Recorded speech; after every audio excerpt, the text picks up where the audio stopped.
Hi, I'm Kate Jones. I'm here in my office in southern New Brunswick to read Chapter 2 of Emily of New Moon. I own a couple of copies of Emily, but today I'm going to be reading from this copy, which belonged to my great aunt. It's written on the front page in pencil, Nora Carpenter, Ingledale, Winona. And so this is Chapter 2, A Watch in the Night. Emily stood quite still and looked up at Ellen's broad red face, as still as if she had been suddenly turned to stone.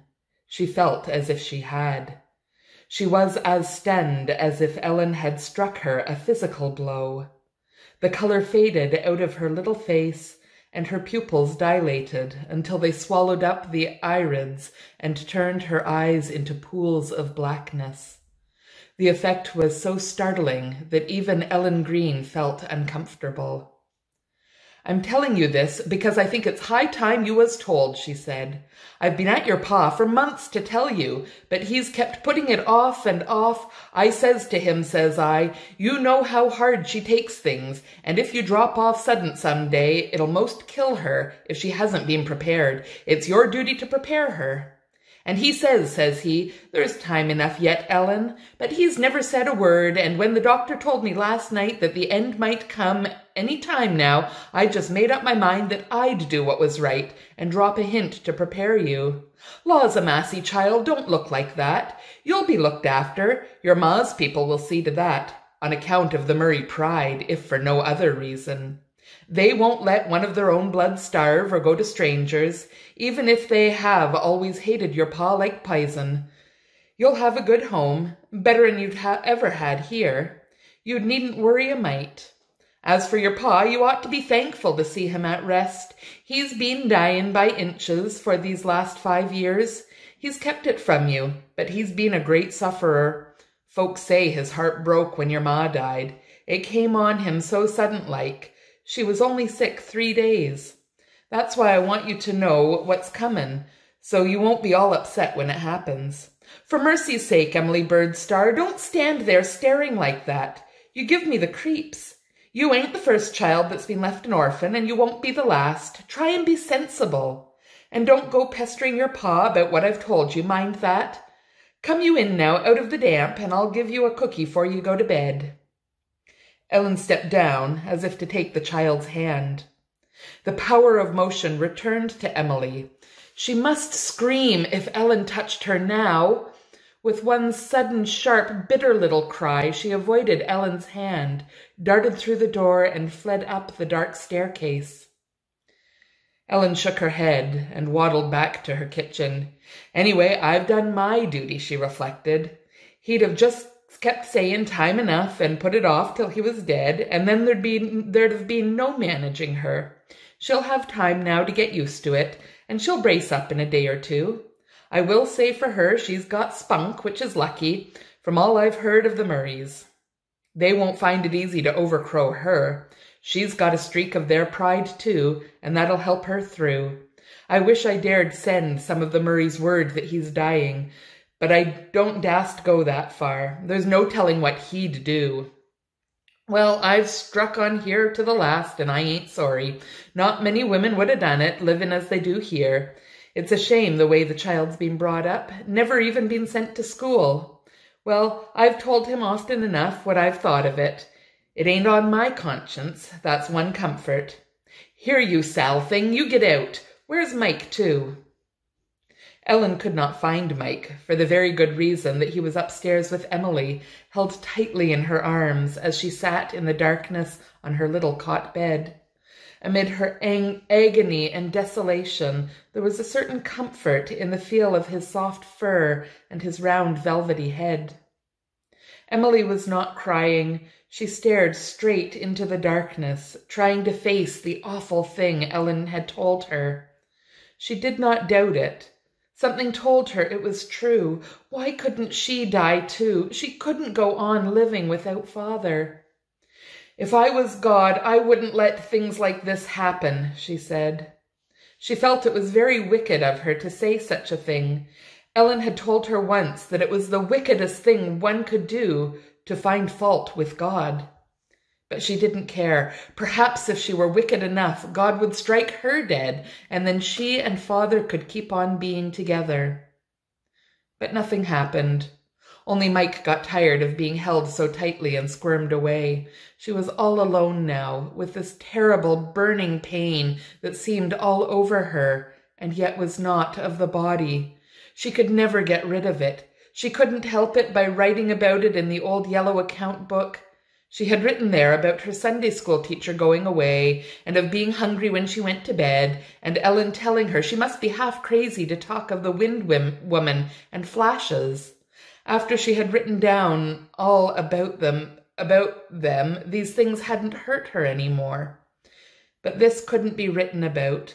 She could not even go to Father for comfort, as she had gone when she had burned her hand so badly, picking up the red-hot poker by mistake. Father had held her in his arms all that night and told her stories and helped her to bear the pain. But Father, so Ellen had said, was going to die in a week or two. Emily felt as if Ellen had told her this years and years ago. It surely couldn't be less than an hour since she had been playing with the wind woman in the barrens and looking at the new moon in the pinky-green sky. The flash will never come again. It can't, she thought. But Emily had inherited certain things from her fine old ancestors, the power to fight, to suffer, to pity, to love very deeply, to rejoice, to endure. These things were all in her and looked out at you through her purplish-gray eyes. Her heritage of endurance came to her aid now and bore her up. She must not let Father know what Ellen had told her. It might hurt him. She must keep it all to herself and love Father, oh so much, in the little while she could yet have him. She heard him cough in the room below. She must be in bed when he came up. She undressed as swiftly as her cold fingers permitted and crept into the little cot bed which stood across the open window. The voices of the gentle spring night called to her all unheeded. Unheard the wind woman whistled by the eaves. For the fairies dwell only in the kingdom of happiness. Having no souls, they cannot enter the kingdom of sorrow. She lay there, cold and tearless and motionless, when her father came into the room. How very slowly he walked. How very slowly he took off his clothes. How was it she had never noticed these things before? But he was not coughing at all. Oh, what if Ellen were mistaken? What if— a wild hope shot through her aching heart. She gave a little gasp. Douglas Starr came over to her bed. She felt his dear nearness as he sat down on the chair beside her in his old red dressing gown. Oh, how she loved him! There was no other father like him in the whole world. There never could have been, so tender, so understanding, so wonderful. They had always been such chums. They had loved each other so much. It couldn't be that they were to be separated. "Winkums, are you asleep?" "No," whispered Emily. "Are you sleepy, small dear?" "No, not sleepy." Douglas Starr took her hand and held it tightly. "Then we'll have our talk, honey. I can't sleep either. I want to tell you something." "Oh, I know it, burst out Emily. "Oh, Father, I know it. Ellen told me." Douglas Starr was silent for a moment. Then he said under his breath, "That old fool, that fat old fool," as if Ellen's fatness was an added aggravation of her folly. Again, for the last time, Emily hoped. Perhaps it was all a dreadful mistake, just some more of Ellen's fat foolishness. It isn't true, is it, Father?" she whispered. "Emily, child," said her father, "I can't lift you up. I haven't the strength. But climb up and sit on my knee in the old way." Emily slipped out of bed and got on her father's knee. He wrapped the old dressing gown about her and held her close with his face against hers.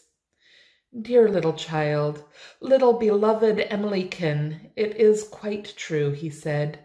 I meant to tell you myself tonight, and now that old absurdity of an Ellen has told you, brutally, I suppose, and hurt you dreadfully. She has the brain of a hen and the sensibility of a cow. May jackals sit on her grandmother's grave. I wouldn't have hurt you, dear. Emily fought something down that wanted to choke her. Father, I can't bear it. Yes, you can and will. You will live because there is something for you to do, I think. You have my gift, along with something I never had. You will succeed where I failed, Emily. I haven't been able to do much for you, sweetheart, but I've done what I could. I've taught you something, I think, in spite of Ellen Green. Emily, do you remember your mother? Just a little bit here and there, like lovely bits of dreams. You were only 4 when she died. I've never talked much to you about her. I couldn't. But I'm going to tell you all about her tonight. It doesn't hurt me to talk of her now. I'll see her so soon again. You don't look like her, Emily, only when you smile. For the rest, you're like your namesake, my mother. When you were born, I wanted to call you Juliet too. But your mother wouldn't. She said if we called you Juliet, then I'd soon take to calling her mother to distinguish between you, and she couldn't endure that. She said her Aunt Nancy had once said to her, "The first time your husband calls you mother, the romance of life is over." So we called you after my mother. Her maiden name was Emily Bird. Your mother thought Emily the prettiest name in the world. It was quaint and arch and delightful, she said. Emily, your mother was the sweetest woman ever made. His voice trembled, and Emily snuggled close. I met her 12 years ago when I was sub-editor of the Enterprise up in Charlottetown, and she was in her last year at Queen's. She was tall and fair and blue-eyed. She looked a little like your Aunt Laura, but Laura was never so pretty. Their eyes were very much alike, and their voices. She was one of the Murrays from Blair Water. I've never told you much about your mother's people, Emily. They live up on the old North Shore at Blair Water on New Moon Farm. Always have lived there since the first Murray came out of the old country in 1790. The ship he had come on was called the New Moon, and he named his farm after her. It's a nice name. The New Moon is such a pretty thing, said Emily, interested for a moment. There's been a Murray ever since at New Moon Farm. They're a proud family. The Murray pride is a byword along the North Shore, Emily. Well, they had some things to be proud of that cannot be denied, but they carried it too far. Folks call them the chosen people up there. They increased and multiplied and scattered all over, but the old stock at New Moon Farm is pretty well run out. Only your aunts, Elizabeth and Laura, live there now, and their cousin Jimmy Murray. They never married, never could find anyone good enough for a Murray, so it used to be said. Your Uncle Oliver and your Uncle Wallace live in Summerside, your Aunt Ruth in Shrewsbury, and your great-aunt Nancy at Priest Pond. Priest Pond, that's an interesting name. Not a pretty name like New Moon and Blair Water, but interesting, said Emily. Feeling Father's arm around her, the horror had momentarily shrunk away. For just a little while, she ceased to believe it. Douglas Starr tucked the dressing gown a little more closely around her, kissed her black head, and went on. Elizabeth and Laura and Wallace and Oliver and Ruth were old Archibald Murray's children. His first wife was their mother. When he was 60, he married again, a young slip of a girl, who died when your mother was born. Juliet was 20 years younger than her half-family, as she used to call them. She was very pretty and charming, and they all loved and petted her and were very proud of her. When she fell in love with me, a poor young journalist with nothing in the world but his pen and his ambition, there was a family earthquake. The Murray pride couldn't tolerate the thing at all. I won't rake it all up, but things were said I could never forget or forgive. Your mother married me, Emily, and the New Moon people would have nothing more to do with her. Can you believe that, in spite of it, she was never sorry for marrying me?" Emily put up her hand and patted her father's hollow cheek. Of course she wouldn't be sorry. Of course she'd rather have you than all the Murrays of any kind of a moon. Father laughed a little, and there was just a note of triumph in his laugh. Yes, she seemed to feel that way about it. And we were so happy, oh, Emmelikin, there never were two happier people in the world. You were the child of that happiness. I remember the night you were born in the little house in Charlottetown. It was in May, and a west wind was blowing silvery clouds over the moon. There was a star or two here and there. In our tiny garden, everything we had was small except our love and our happiness. It was dark and blossomy. I walked up and down the path between the beds of violets your mother had planted, and prayed. The pale east was just beginning to glow like a rosy pearl when someone came and told me I had a little daughter. I went in, and your mother, white and weak, smiled just that dear, slow, wonderful smile I loved, and said, "We've got the only baby of any importance in the world, dear. Just think of that." "I wish people could remember from the very moment they're born," said Emily. "It would be so very interesting." "I dare say we'd have a lot of uncomfortable memories," said her father, laughing a little. "It can't be very pleasant getting used to living. No pleasanter than getting used to stopping it. But you didn't seem to find it hard, for you were a good wee kidlet, Emily. We had 4 more happy years, and then— Do you remember the time your mother died, Emily?" "I remember the funeral, Father. I remember it distinctly. You were standing in the middle of a room, holding me in your arms, and Mother was lying just before us in a long black box. And you were crying, and I couldn't think why, and I wondered why Mother looked so white and wouldn't open her eyes. And I leaned down and touched her cheek, and oh, it was so cold, it made me shiver. And somebody in the room said, 'Poor little thing,' and I was frightened and put my face down on your shoulder." "Yes, I recall that. Your mother died very suddenly. I don't think we'll talk about it. The Murrays all came to her funeral. The Murrays have certain traditions, and they live up to them very strictly. One of them is that nothing but candles shall be burned for light at new moon, and another is that no quarrel must be carried past the grave. They came when she was dead. They would have come when she was ill if they had known, I will say that much for them. And they behaved very well, oh, very well indeed. They were not the Murrays of New Moon for nothing.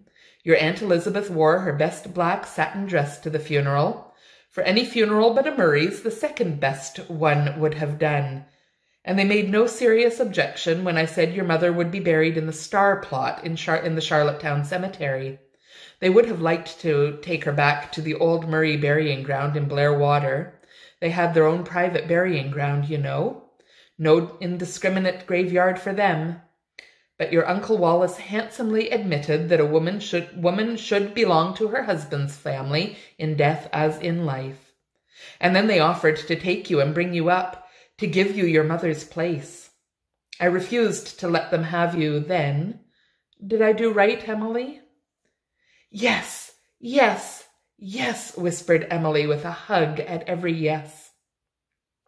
I told Oliver Murray, it was he who spoke to me about you, that as long as I lived, I would not be parted from my child. He said, if you ever change your mind, let us know. But I did not change my mind, not even 3 years later, when my doctor told me I must give up work. "If you don't, I'll give you a year," he said. "If you do and live out of doors all you can, I give you 3 or possibly 4. He was a good prophet. I came out here and we've had 4 lovely years together, haven't we, small dear one?" "Yes, oh yes." "Those years and what I've taught you in them are the only legacy I can leave you, Emily. We've been living on a tiny income I have from a life interest that was left me in an old uncle's estate, an uncle who died before I was married. The estate goes to a charity now, and this little house is only a rented one. From a worldly point of view, I've certainly been a failure. But your mother's people will care for you, I know that. The Murray pride will guarantee so much, if nothing else. And they can't help loving you. Perhaps I should have sent for them before. Perhaps I ought to do it yet. But I have pride of a kind, too. The Stars are not entirely traditionless. And the Murrays said some very bitter things to me when I married your mother. Will I send to New Moon and ask them to come, Emily? No, said Emily, almost fiercely. She did not want anyone to come between her and father for the few precious days left. The thought was horrible to her. It would be bad enough if they had to come afterwards, but she would not mind anything much then. We'll stay together to the very end then, little Emily child. We won't be parted for a minute. And I want you to be brave. You mustn't be afraid of anything, Emily. Death isn't terrible. The universe is full of love, and spring comes everywhere. And in death you open and shut a door. There are beautiful things on the other side of the door. I'll find your mother there. I've doubted many things, but I've never doubted that. Sometimes I've been afraid that she would get so far ahead of me in the ways of eternity that I'd never catch up. But I feel now that she's waiting for me. And we'll wait for you. We won't hurry. We'll loiter and linger till you catch up with us. I wish you could take me right through that door with you, whispered Emily. After a little while, you won't wish that. You have yet to learn how kind time is. And life has something for you. I feel it. Go forward to meet it fearlessly, dear. I know you don't feel like that just now, but you will remember my words by and by. I feel just now, said Emily, who couldn't bear to hide anything from father, that I don't like God any more. Douglas Starr laughed. The laugh Emily liked best. It was such a dear laugh. She caught her breath over the dearness of it. She felt his arms tightening around her. Yes, you do, honey. You can't help liking God. He is love itself, you know. You mustn't mix him up with Ellen Green's God, of course. Emily didn't know exactly what father meant, but all at once she found that she wasn't afraid any longer. And the bitterness had gone out of her sorrow and the unbearable pain out of her heart. She felt as if love was all about her and around her and breathed out from some great invisible hovering tenderness. One couldn't be afraid or bitter where love was, and love was everywhere. Father was going through the door. No, he was going to lift a curtain. She liked that thought better, because a curtain wasn't as hard and fast as a door. And he would slip into that world of which the flash had given her glimpses. He would be there in its beauty, never very far away from her. She could bear anything, if only she could feel that father wasn't very far away from her, just beyond that wavering curtain. Douglas Starr held her until she fell asleep, and then, in spite of his weakness, he managed to lay her down in her little bed. She will love deeply. She will suffer terribly. She will have glorious moments to compensate, as I have had. And as her mother's people deal with her, so may God deal with them, he murmured brokenly.